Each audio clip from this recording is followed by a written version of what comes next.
Então eu te convido a abrir na primeira carta do apóstolo Paulo aos Tessalonicenses. E pastor, tem na Bíblia? Tem. E se você não encontrar, diga comigo, Seteb. Só que agora só ano que vem. Já estamos na metade do caminho.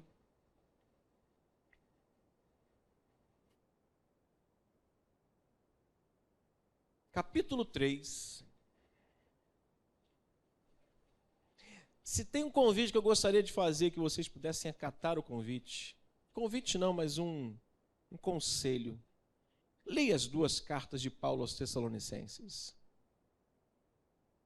Porque vocês vão ter uma impressão do resultado que se tem quando uma pessoa acolhe a palavra de Deus, a mensagem do Evangelho. Claramente, nós vemos no capítulo 1, no capítulo 2, no primeiro capítulo, no segundo capítulo, o resultado de como essa igreja acolheu o Evangelho pregado por Paulo e quais foram os resultados. A ponto de outras regiões ouvirem falar do testemunho desta igreja e glorificarem a Deus. A ponto de Paulo chegar e dizer, o meu trabalho com vocês é pouco, porque eu não tenho muito a vos falar, em face do que a mensagem produziu no coração deles, acolheram, praticaram e seguiram. Contudo, Paulo era um homem extremamente preocupado, e a preocupação dele era não fazer com que aqueles irmãos estagnassem a sua fé. Acreditassem no pensamento, pensassem o seguinte, bom, já está bom, diga comigo, nunca está bom. Podemos melhorar. Podemos melhorar. A gente pode sempre crescer um pouquinho mais. E a preocupação de Paulo era esta, de que essa igreja não se estagnasse, não pensasse que estava bom, até ali está bom, é suficiente. Irmãos, a caminhada cristã é igual o jogo de futebol, só termina quando? Acaba, quando o juiz apita o final do jogo. Nós estamos numa maratona, nós não estamos numa corrida de 100 metros. Nós não estamos numa corrida em que quem chegar primeiro leva, nós estamos numa maratona, onde todos vão chegar. Ninguém vai ficar para trás. E se alguém ficar para trás, a gente volta para pegar e levar junto. Então, capítulo 3, dos versículos 1 ao 13, nós vamos fazer essa leitura cuidadosamente. E nessa leitura a gente já tem praticamente a explanação do texto, da mensagem. Pelo que, não podendo suportar mais o cuidado por vós, pareceu-nos bem ficar sozinhos em Atenas. Enviamos nosso irmão Timóteo, ministro de Deus no Evangelho de Cristo, para que, em benefício da vossa fé, confirmai-vos e exortai-vos. A fim de quê? A fim de que ninguém se inquiete com essas tribulações. Porque vós mesmos sabeis que estamos designados para isso. Pois quando ainda estávamos convosco, predizemos que íamos ser afligidos, que de fato aconteceu e é do vosso conhecimento. Foi por isso que, já não me sendo possível continuar esperando, mandei indagar o estado da vossa fé. Temendo o quê? Temendo que o tentador vos provasse e se tornasse inútil o nosso labor. Agora, porém, com o regresso de Timóteo, vindo do vosso meio, trazendo o quê, irmãos?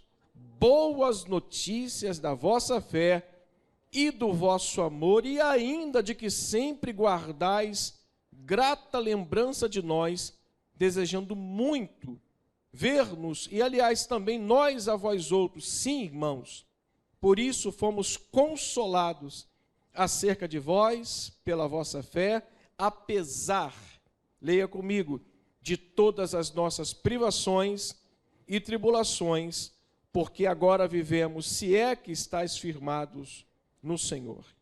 Pois que ações de graças podemos tributar a Deus no tocante a vós outros, por toda a alegria com que regozijamos por vossa causa, diante do nosso Deus, orando dia e noite, com o máximo empenho para vos ver pessoalmente e reparar, leia com calma, as deficiências da vossa fé.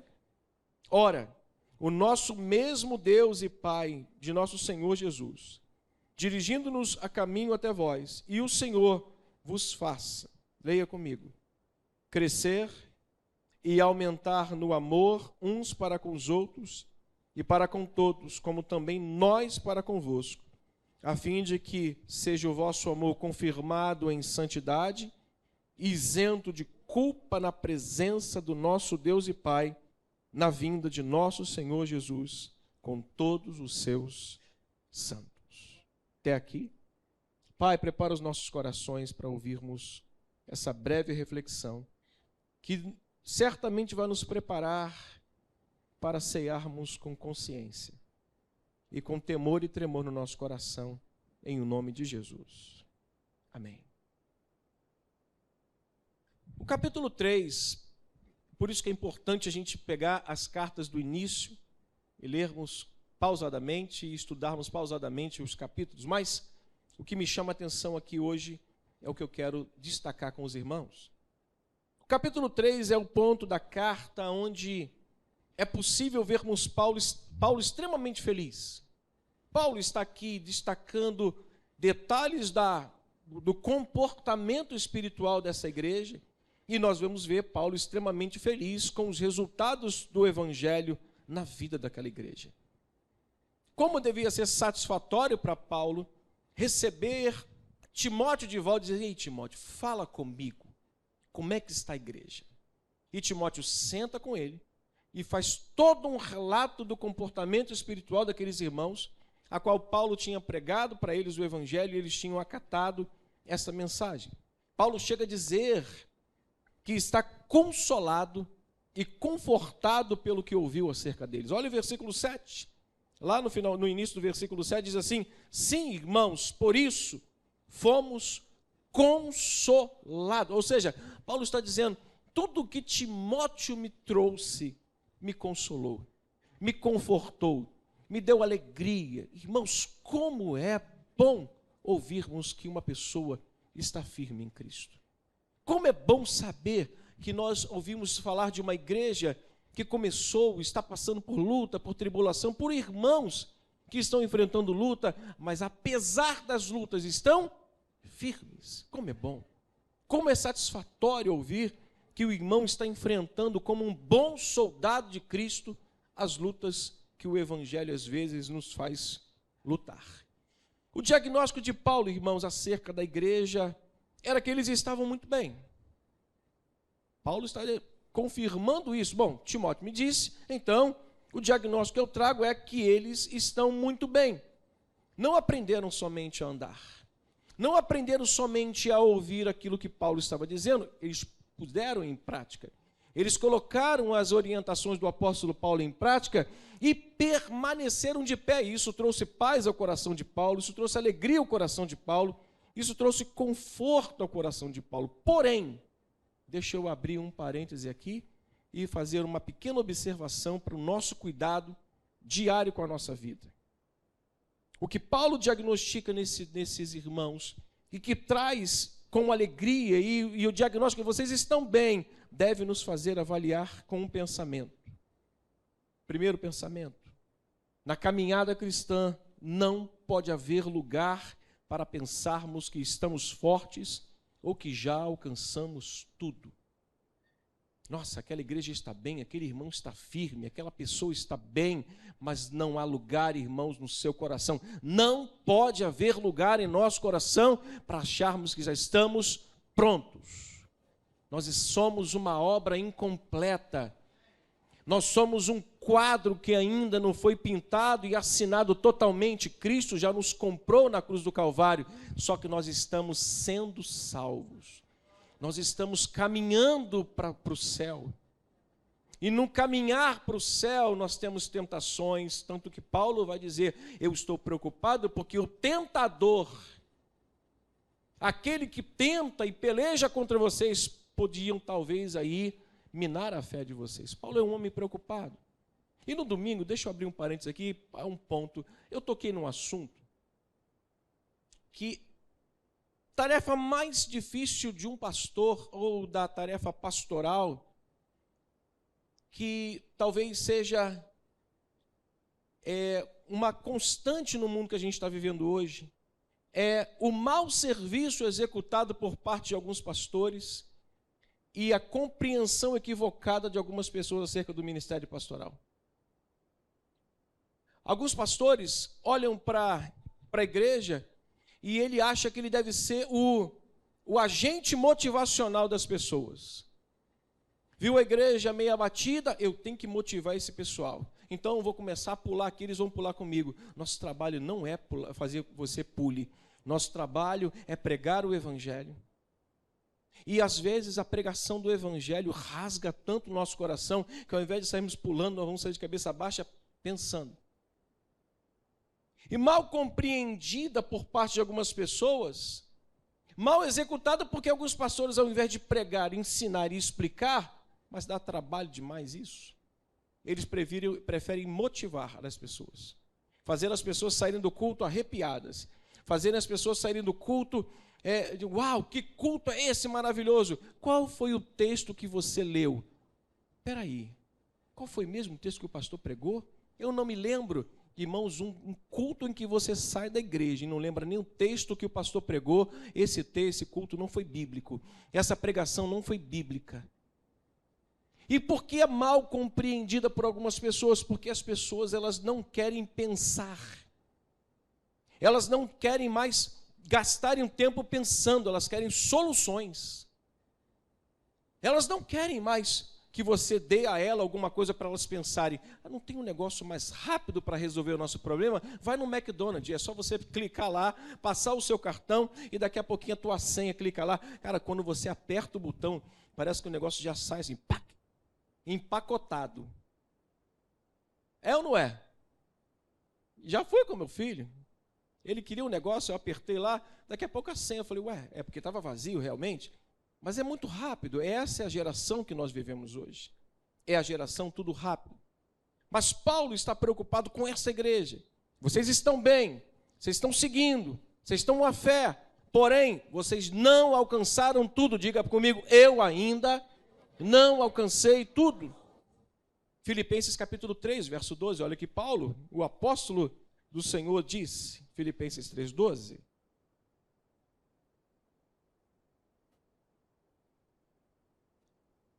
Vamos juntos?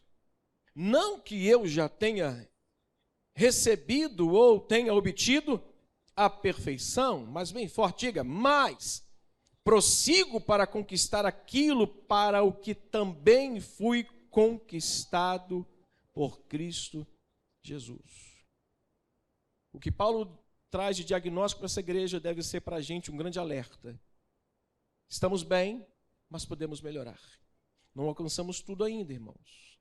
A vida cristã precisa ser encarada como uma prática diária, progressiva.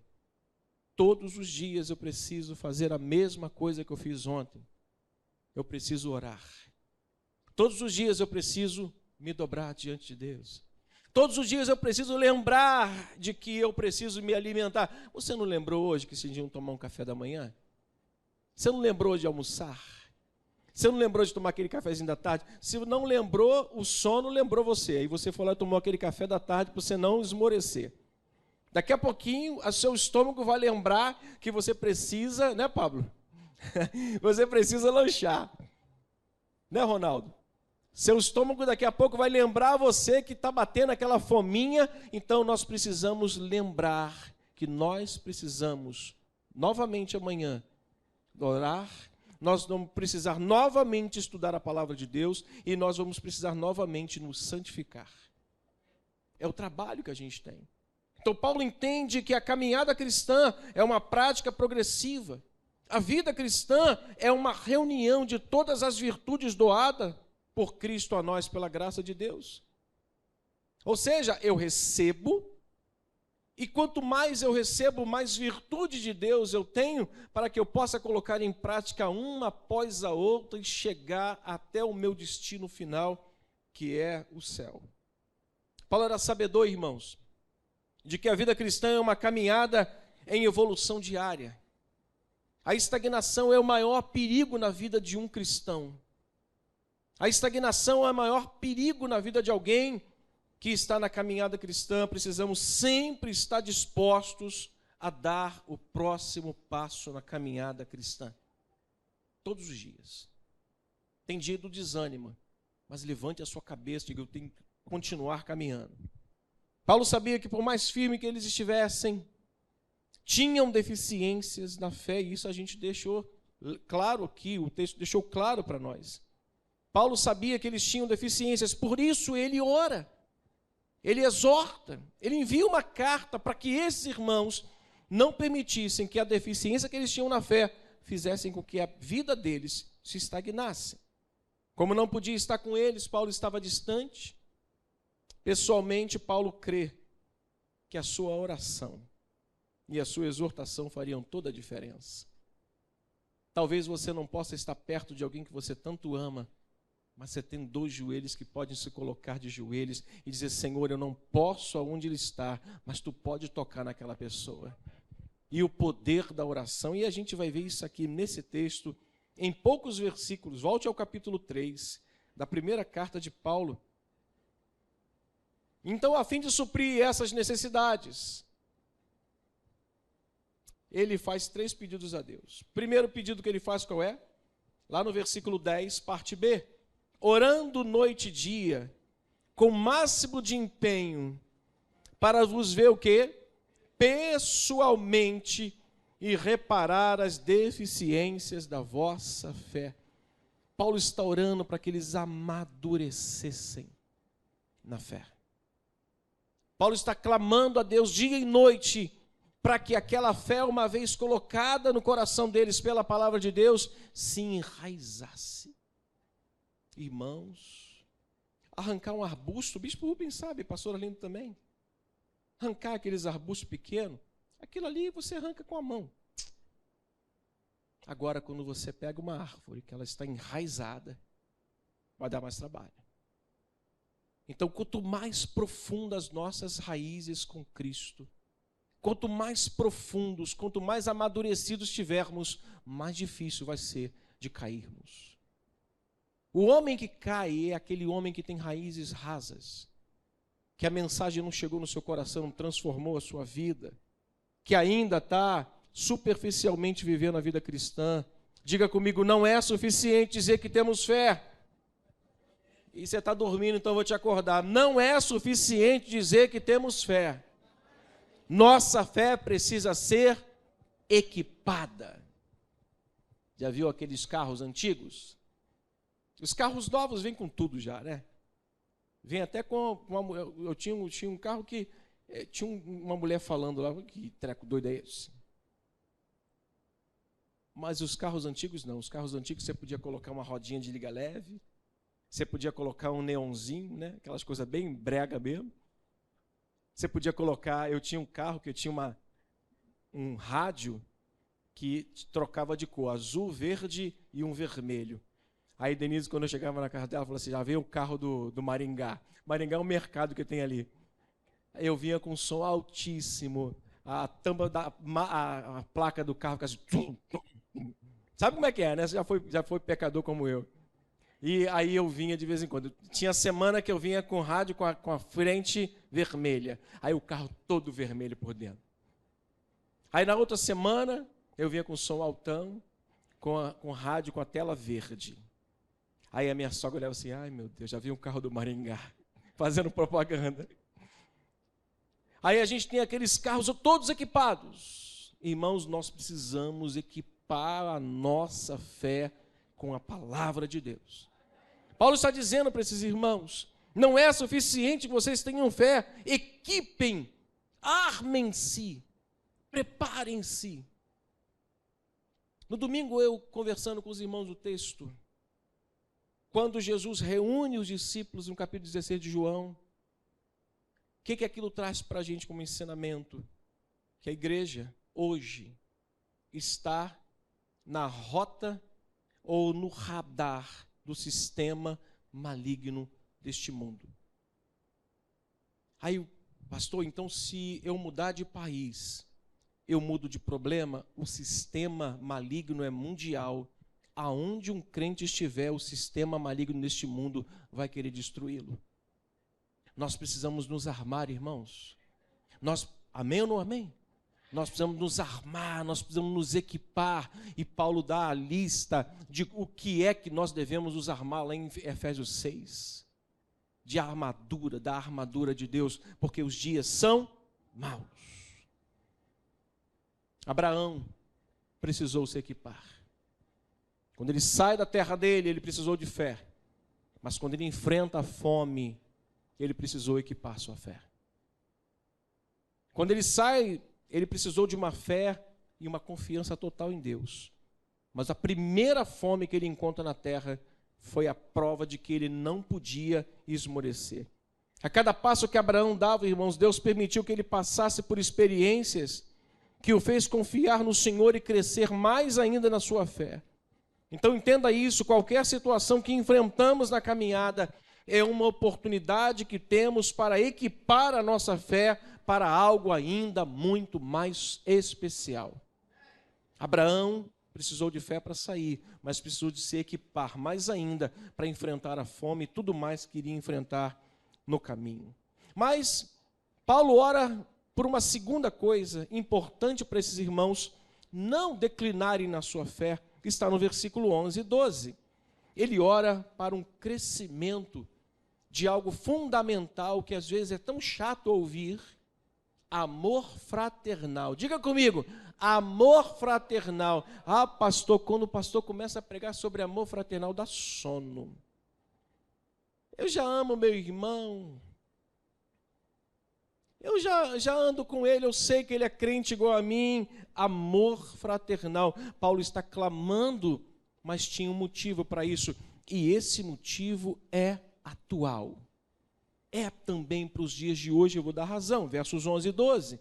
Ele diz assim: ora, o nosso mesmo Deus e Pai, e Jesus nosso Senhor, dirige-nos o caminho até vós.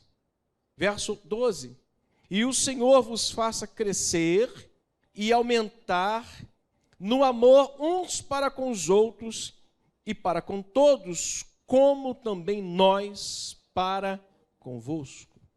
Por que Paulo estava pedindo, orando, para que a igreja pudesse crescer em amor fraternal? Exatamente por aquilo que ele já sabia que estava por vir. Já tinha acontecido, que iria acontecer de novo. Uma grande perseguição contra a igreja.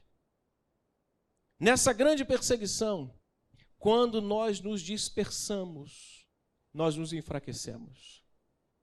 Mas quando nós nos unimos, nós somos mais fortes.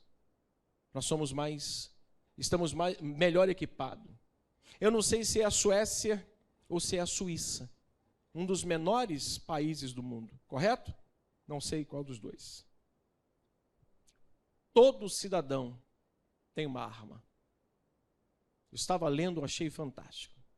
Todo cidadão tem uma arma e sabe manuseá-la. Por quê? Porque o seu exército é pequeno.